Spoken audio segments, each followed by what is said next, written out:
People have to understand, are you using your device or is your device using you? Can you put it down? Can you turn it off? If you don't read the newspaper, you're uninformed. If you do read it, you're misinformed. So what do you do? That's a great question. What is the long-term effect of too much information? One of the effects is the need to be first, not even to be true anymore.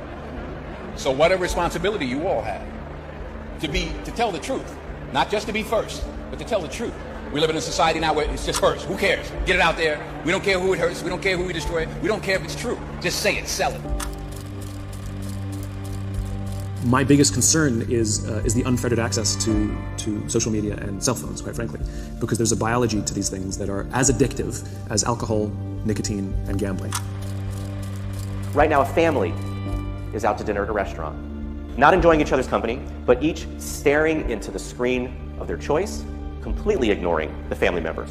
And this is mom, dad, and the children all doing the same thing while they continue to eat. They did it the entire meal.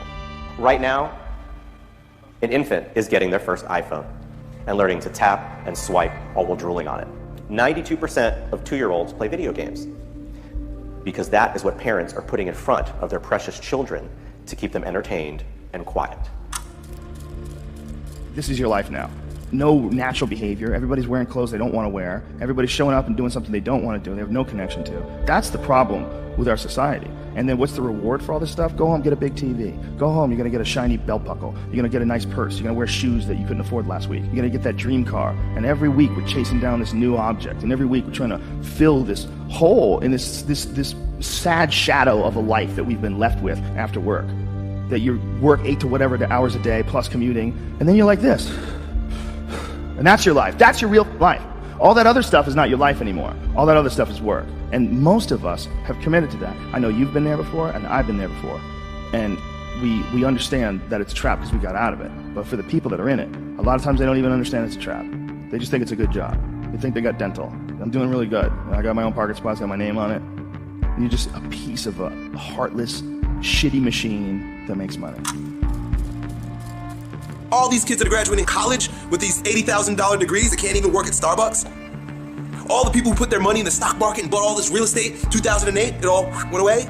Don't let anybody fool you into believing that there's a guarantee, that there's a safe way. The well-trodden path is the scariest way in my opinion, right? Because then you just spent the last 80 years of your life doing everything that everybody else told you to do, and you never really lived or produced anything unique. If everybody's going this way, go that way. We now know that many of the major social media companies hire individuals called attention engineers who borrow principles from Las Vegas casino gambling, among other places, to try to make these products as addictive as possible. In South Korea, internet addiction is classified along with alcohol, cigarettes, and gambling as an addiction.